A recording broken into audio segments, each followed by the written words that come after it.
on to our books reviewed. Yeah, welcome back. So, I don't know why, but I just thought it might be fun to do one of these with my hood up, you know. Basically, I'm preparing for winter, which is allegedly coming. Yeah, actually, winter's here, isn't it? It's spring that's coming now. Anyway, this is what we're looking at today. Let me just get this thing lifted up off the ground. The Art of Game of Thrones. Lovely book. Had it for a bit now. I've been keeping it for a special occasion to open it. And guess what? That special occasion is now. So yeah, I'm going to open it in a minute and have a look inside and share it with you. Now this is published by Harper Voyager, and they actually also published at least 2 other books when this came out in November 2019. So this is focusing on the art of Game of Thrones, but they also brought out a book that was looking at specifically at the costumes of Game of Thrones, and one that was looking at the photography of Game of Thrones, both of which sound very interesting, particularly the photography one. Not so interested in costumes personally, although to be fair, you know, if you watch the show, there's some amazing costumes in that, isn't there? Like the Jon Snow's is brilliant, all that kind of black fur and stuff, for example, and all the armour of all the armies, the White Walkers. Yes, brilliant costumes. So I probably will have a look at that. But I'll probably get the photography one first, and hopefully I'll do a little review on this channel of that too. Anyway, on with the show. It's 25.5 centimetres wide. It's nearly 34 centimetres long. And crikey O'Reilly, it's about 4 centimetres deep. So yeah, let's take the cellophane off and have a look inside, shall we? Talk amongst yourselves.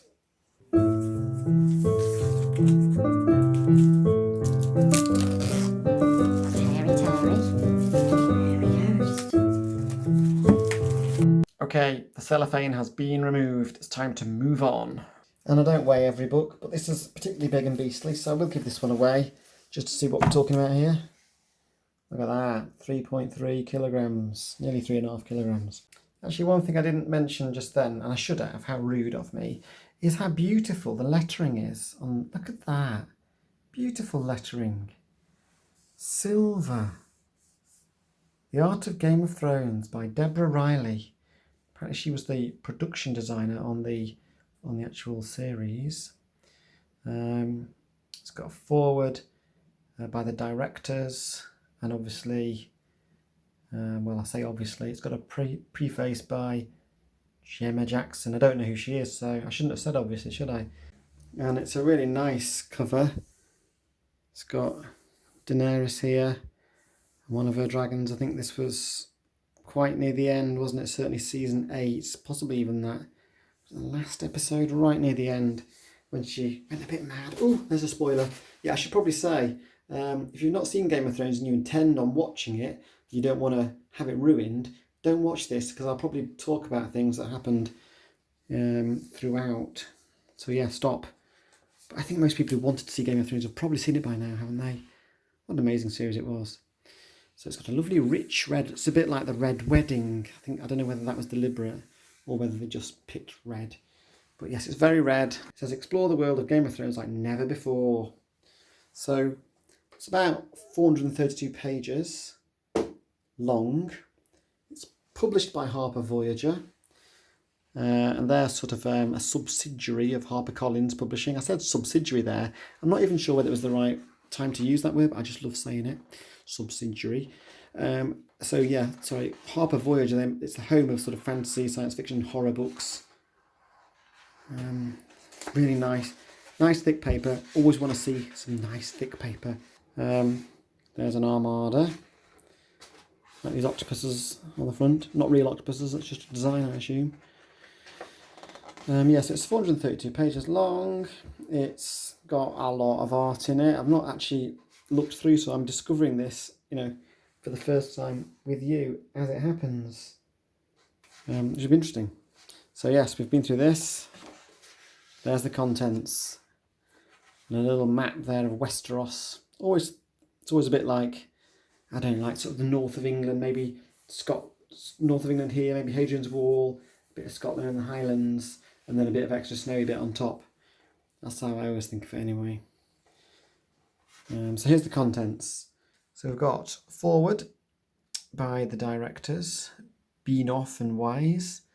I hope I pronounced that right. I've got this preface by Gemma Jackson, an introduction by Deborah Riley, and then it seems to be ordered by regions of Westeros. So it starts off, with Winterfell and goes through various other areas within Westeros. And then we've got Essos and all these where the Dothraki hail from.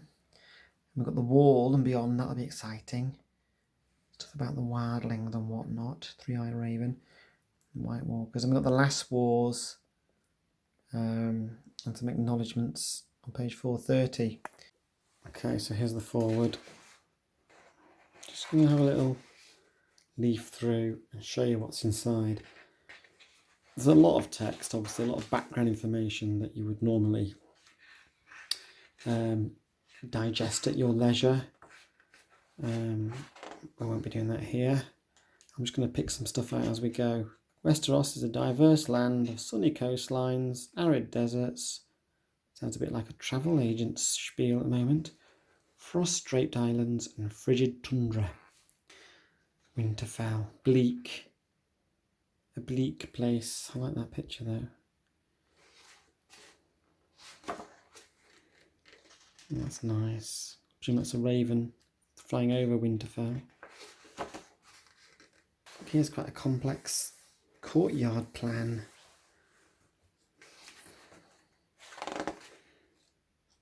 That's a good... Is that actual... Yes, it's a painting. I like that angle.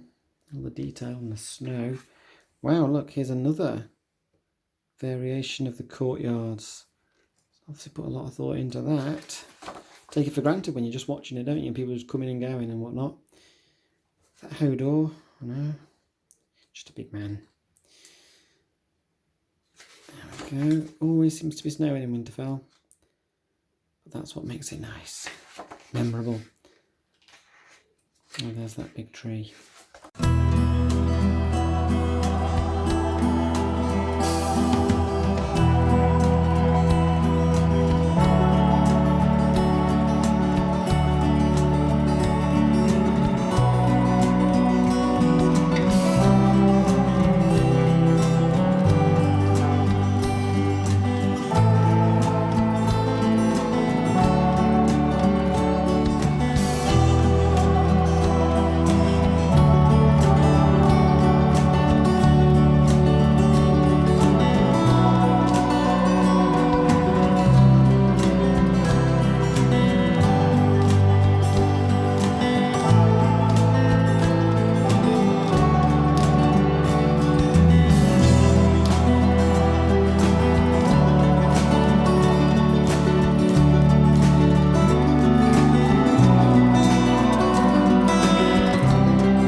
Joffrey's weapons display. Oh, God, I hated Joffrey. I mean, you were supposed to, weren't you? You weren't supposed to like him.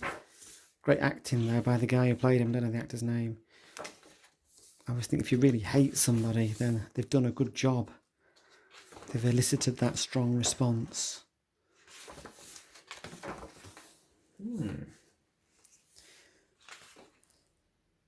High Sparrow interrogates Loras Tyrell during the trial. It's like, yeah,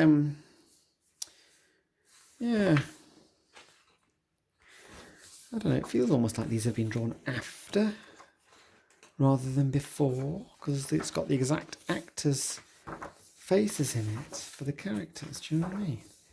Might be wrong. Gosh, there's like Jaime Lannister, you know, there's no mistaking. It's not like that could have been played by, you know, Jude Law or something. It's definitely him, isn't it?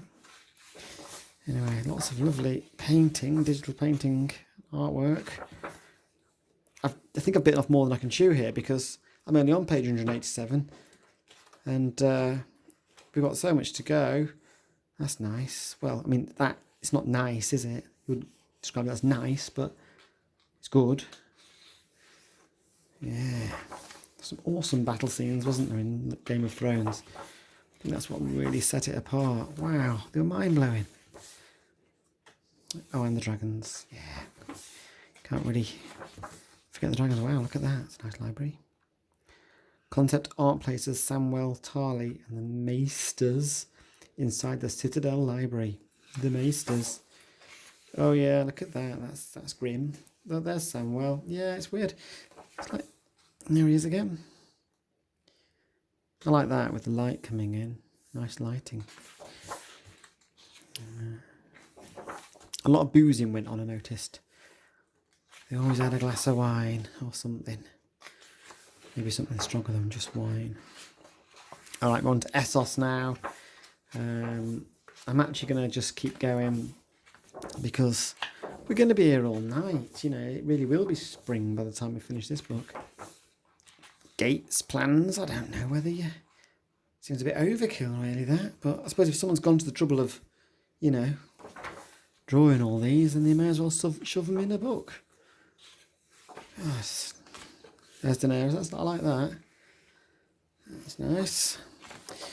The Wall and Beyond. This is when it's going to get super chilly now. Look at that wall. You'd think that'd be enough to keep anything out, wouldn't you? Unless it can fly, and then it can just sort of fly over. But zombies and White Walkers don't normally fly. So they were okay.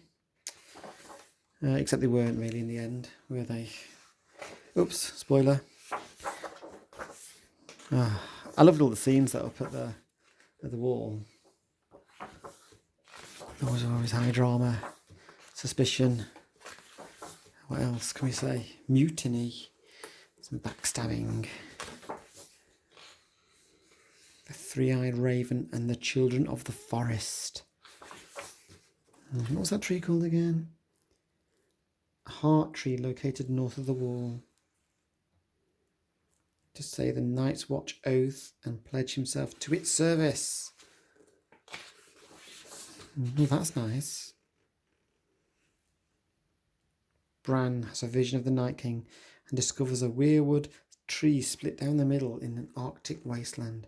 When he turns around, he sees the army of the dead. It is then the Night King sees him and mocks him. Yeah, that was a good moment. That was a good moment.